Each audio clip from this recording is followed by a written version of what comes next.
So this is part 2 of the new moon reading at the 21st of September 2025 near the Mauna Kea in the Hawaiian Kingdom in continuity. And now I want to tell you something that I haven't said before, but I have to get used to saying it at every first video at first. Please, my friends, subscribe, like my videos and subscribe, because that's my only means of income.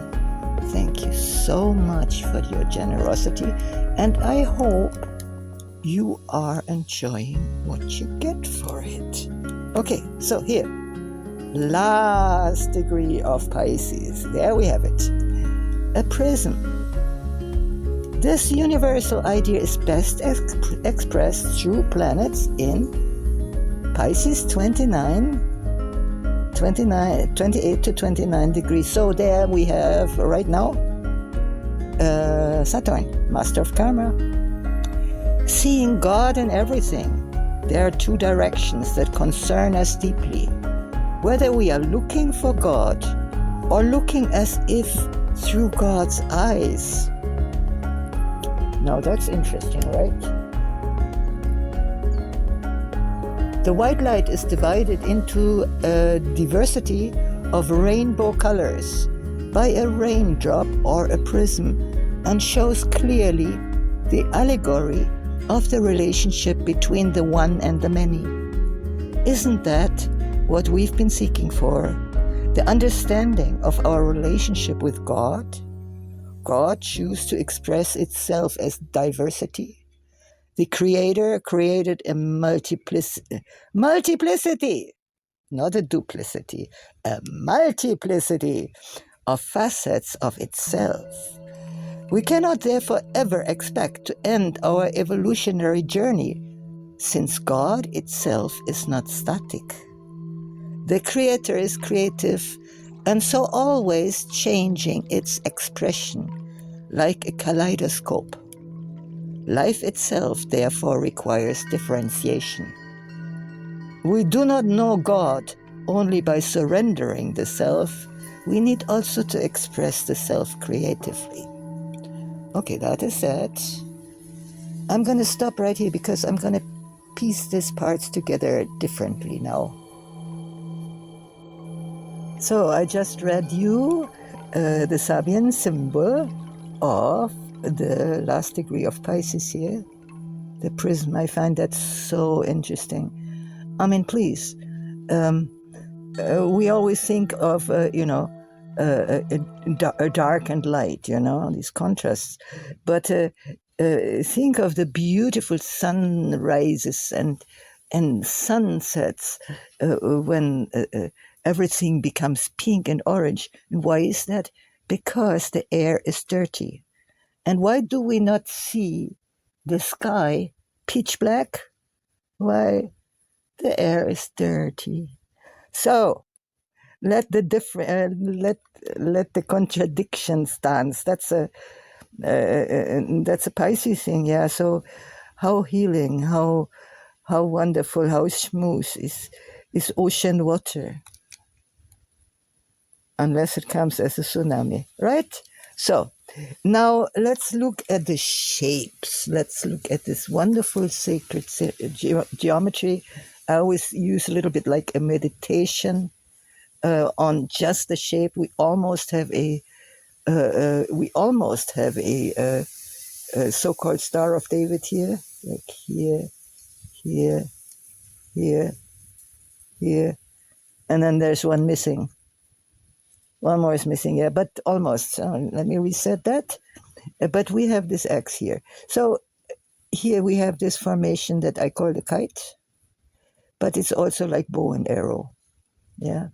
So imagine you're having a bow. Here's your bow, right? And you're pulling the string as far as you can. Here's you. Sun and moon, conjunction. Last degree of Virgo, and here we have the secret. We are pulling the string as far as we can. And where do we aim it at? Into the limelight. Oh my God. Into the limelight. And we don't know what really we to expect in the limelight. I mean, witch hunting, witch burning, that was public entertainment at a certain point. Think of the Roman theaters, you know, feeding the Christians to the uh, to the lions, right? That was also entertainment. Nah? Now we're having the Burning Man, and funny enough, people are dying there, or people dying at pump concerts, and people are so surprised about these things. But anyway, here we are aiming at that, and we're looking at the whole, uh, um, I would say, dream industry. I used to love cinema. The you're entering into a totally different world and life, and also beautiful, until I understood the gigantic manipulation, because our subconsciousness is not able to distinguish between the so-called real life, our dreams, our movies, and also the imaginations we had while reading certain stories. Like you're reading a story of a family sitting around the table. And if it's a beautiful book and you really enjoy reading it, you kind of see an image. You see the people sitting there, and that's you, that's your creation inside your mind. Yeah. But subconsciousness for the subconsciousness, it's all the same. So like we had like years ago, I don't know, in the 80s or so, or 90s, last century, there was a movie called Outbreak, and it was talking about a pandemic, right? And I kind of already knew then and there, I don't know how I knew, but I knew it was a programming. So we're looking at that. And now let me reset the whole thing, because we have to look at the particular mission. Now we know that every new moon, the time for intentions. So what are these intentions all about? Here we're looking at the medium Curly, again in Leo. Leo, ready, willing, and able to show off, to go on the stage, to sit on the throne, show him or herself. And then already in Virgo, not in conjunction here with the mission point, is Venus. But Venus is in the 10th house, and 10th house is equivalent to Capricorn, and that's the domain of law and order, the powers that be. And so she is going out there now and acting in the public, and she's doing this attractively because she is backed up by Mars in the 12th house. Mars in the 12th house is equivalent as if Mars was in Pisces, right here somewhere. And Mars is in conjunction with Haumea. Now, Haumea, I want you to read, to Google, or whatever search engine you use, find out about Haumea, because that's a new power coming in, supporting Venus, and she's going to need that support. Being in the public scrutiny, a Virgo, she's in Virgo now, right? Virgo, that is also a very critical sign. Yeah. Oh my God, I see a stain. It's right where most people wouldn't see it unless you look very close. But yes, I can see you have a stain. That's Virgo, right? Virgo sees the freaking details that Pisces will very well overlook. Yeah. So there we are having this opposition, kind of. And now, on one hand, she is supported by Haumea, who is also supported by coming to her Mars. And both is in the 12th house equivalent to Pisces. And, okay, let this go away. And so there is a beautiful connection. She's going to be beautiful. She's going to be flawless. But, yeah, still, even no matter how flawless she is, see, there's the so-called finger of Yod. Not very strong, like the lines are not very fat. But here, Pluto, the big transformer, is questioning her. How regal, how queen-like are you really? And then on the other side, and Master of Karma, in conjunction with Neptune, or very close to. Yeah, questioning Venus, Queen. You've just coming out of Leo, and now you're coming to the nitty gritty. Are you the first servant of your people, or are you just showing off? She's questioned there, but she has something to offer. So don't worry too much about her. That's internally for us, yeah, how we are showing up in the public, yeah.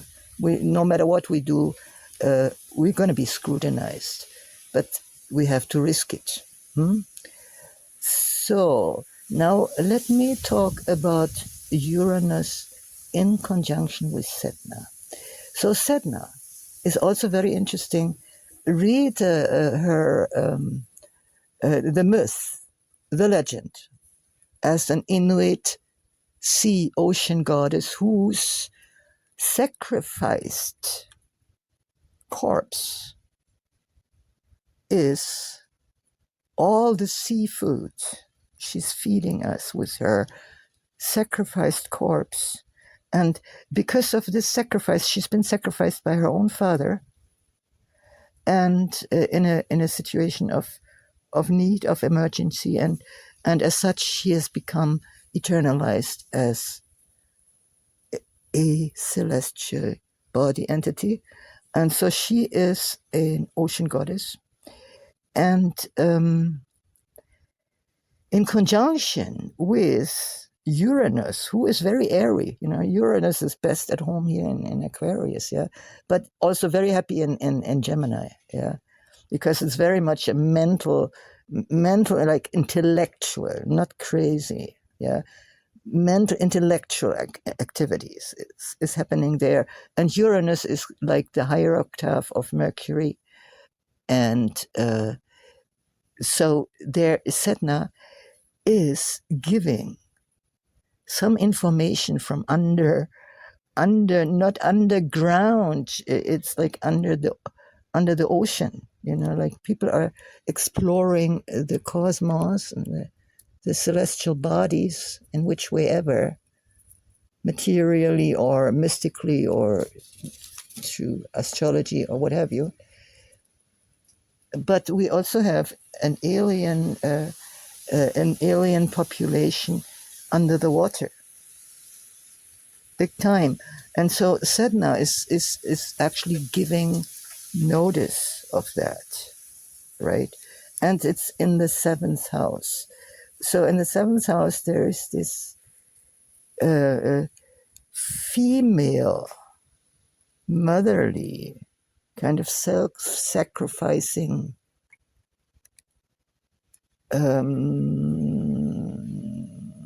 force, power, and beautifully connected to the one pulling the string here, right? And also to the aim. The aim is here. We are aiming publicity for spiritual truth, because whatever we are experiencing in the material world is just an allegory. It's just a movie for what's happening internally and also eternally. Like when we are observing the movement of the celestial bodies / entities, yeah, who who may be so much bigger than we are, but still also are individuals in communication with each other and with a lot of others we have no clue about because we haven't seen them through the telescopes yet. But this is what's happening. And so this is happening inside of us too, right? So imagine, I've said that before, but for those who haven't seen my videos before, at this particular time, we are right here in the middle, right here. Huh? There, in the middle of everything. And this is going around us. This is like the energy. And it is influencing our aura. Our auras they are not only transparent, they are like flowing. Yeah. Sometimes our aura get bigger or get smaller, change color, like kaleidoscope, and we have this here, right? Okay, so much about Venus. Let me reset that again. This is the so-called finger of Yod, pointing to Venus. Okay, here, Saturn and Neptune. Like, think of them as theater or scene or movie critics, art critics. They're right here, right? Yes, looking, Saturn, and here Pluto. Say, if you do it well, If you want to make a show, if you want to bring your part across, if you want to bring your opinion across or whatever you want to bring across, do it as perfect as possible. And that's the finger of Yod. Okay. Let's reset that. Now, let us look at...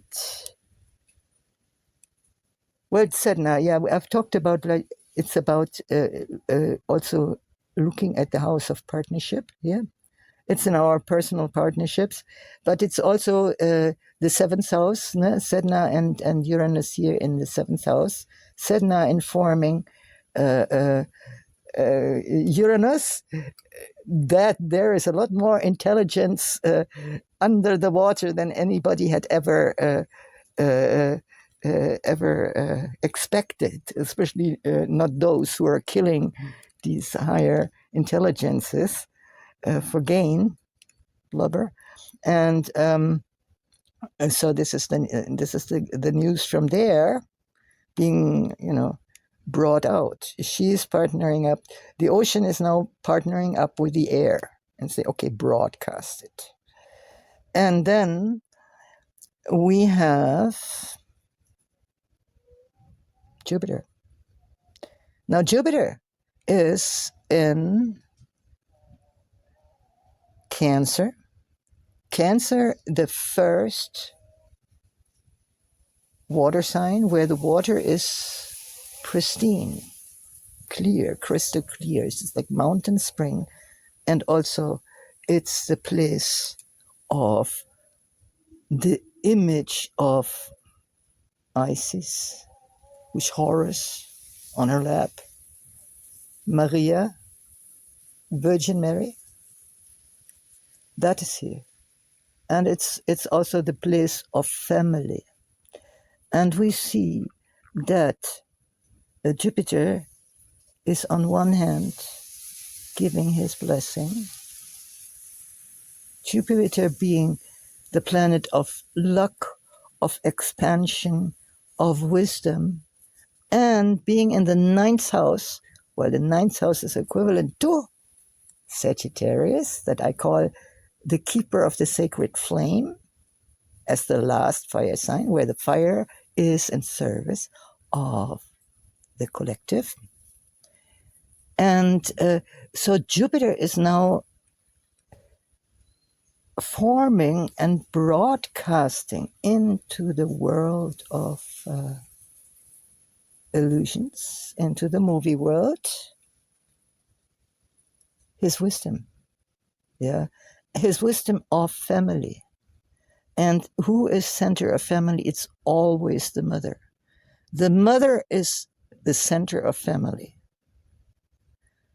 The father is kind of outside, protecting. The father is the one who is fixing the fences so that the pigs are not going into the vegetable garden, right? Simple as that. So, but the mother is actually at the stove, at the oven, at the fire, and distributing whatever comes from outside in, so that it can get from inside out again. Yeah, that's here. That's the family, and it's it's about forming an ideal and bringing it into the public in an artistic, beautiful, and truthful way, because Neptune also stands for compassion.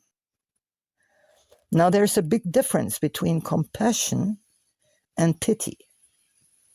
That is like the difference between love and charity. Love uplifts the beloved. Charity puts the receiver of charity down by communicating, you have nothing to offer to me, but making me feel superior to you. That's charity.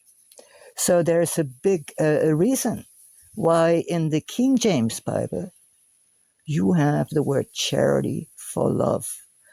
For the longest time I wanted to make a video about that alone, but as we are here dealing with what is actually compassion, being with, and passion being meaning to suffer. But it's also a passion is also it can also be something lustful. If I have a passion for music and I'm able to make music, that is joyful. That's a joyful passion, yeah.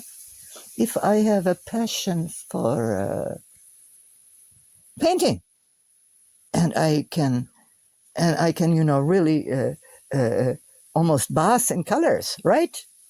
That's there that is a joyful passion. Yeah. So passion is not always suffering. So pity is something like, oh my God, you poor thing, And then while the person is dropping the pity on you, like the charity, whatever it is, if it is money or food leftovers or whatever, putting it on you, by the same time putting on you, oh my God, poor thing, there's really nothing you have to offer that could be in any way be equivalent to what I'm giving you, because just look at your rank, look at where you stand. So that is a little side story about the idea of family. Because in a family, the mother, when it's mother right, when the mother is actually the center of the dwelling, the center of the house, the compound, yeah, where she distributes whatever is needed for everybody in this compound, she will give that to the people who need it the most, not to the toughest bullies when she distributes.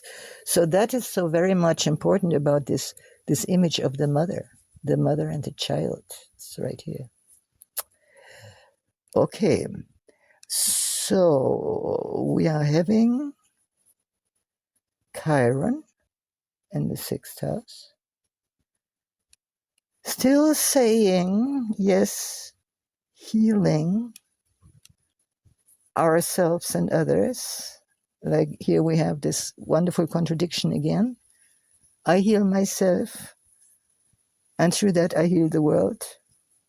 I heal the world, and through that I heal myself. So whichever you choose, Um, it's right here, and still in Aries, has to be now in a way of leadership.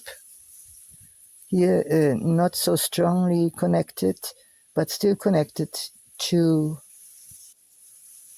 Venus and our point of mission.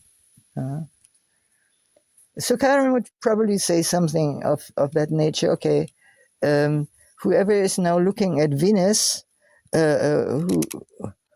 who's supposed to appear in public only with perfect makeup, and probably she didn't.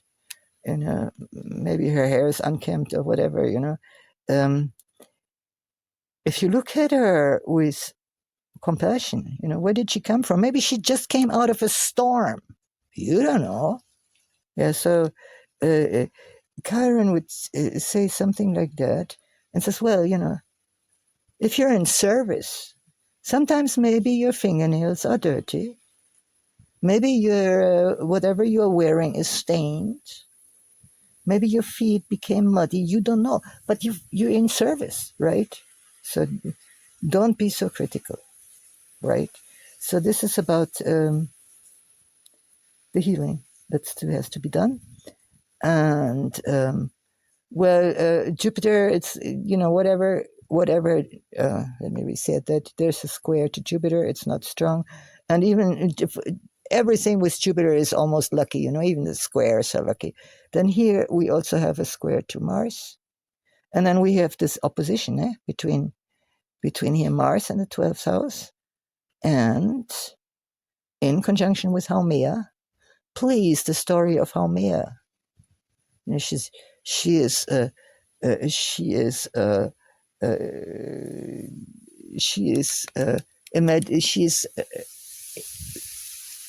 also a mother. She's a mother goddess, and she has many children. She's in charge for motherhood as well. Yeah, so she's right there and getting help from Mars, and opposite of Chiron. Okay, let me stop here. No, I don't want to forget things. I forgot the karma game. The karma game is still and for a while, because this little doodad, it's going in this way, not the other way, like the other planets, they're all going this way. Now that one goes opposite. So this one. This is the North Node. It's a point where the moon is kind of crossing the line of the Earth rotation, something like that. And it's in astrology is the karma game. So here we have it in Pisces for a while still. And we have it particularly at that particular time here in the Hawaiian island in the 4th house, which is equivalent to Cancer, family. And what could that tell us? Especially with all the info that Sedna is now giving to Uranus, and Uranus is going to broadcast that far and wide, all over the world, through art, through movies, through publications. And that is the oceanic aspect of family. How broad, how wide. People are talking now, our ancestors. I mean, think of, like each generation we go backwards. We got more ancestors. I never did any of this genetic profiling. Yeah, what they have ancestry. So if I had money, I would have probably done that. I would have been very, very curious, because in Hawaii, in Hawaiian culture also, this is so much is about the bloodline, and in a very negative way, the U.S. Fake state government has imposed this eugenic classification of how much Hawaiian blood, and if you have less than that, you're not Hawaiian, and all this, all this classifications through blood quantum, and then now they're making experiments at the University of Hawaii, which ethnicity is prone to which kind of illnesses more than others, right? And whenever you fill a form, the few times I had to fill forms here on Hawaiian Island, they always ask me for ethnicity, right? So that being said, is that when you see the idea here, we have Jupiter, the philosopher, of family in a kind of a universal idea, and then you also have this wonderful Hawaiian um, uh, idea of what they call kino lao, that a certain divinity has different forms on the land and in the sea, and it all relates to each other. And moreover, there's no male without a female, and there's no female without a male.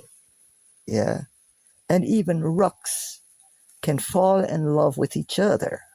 Yeah, all that is this extended oceanic idea of family love. Okay, more questions, let me know. Please subscribe. I really need it. Thank you.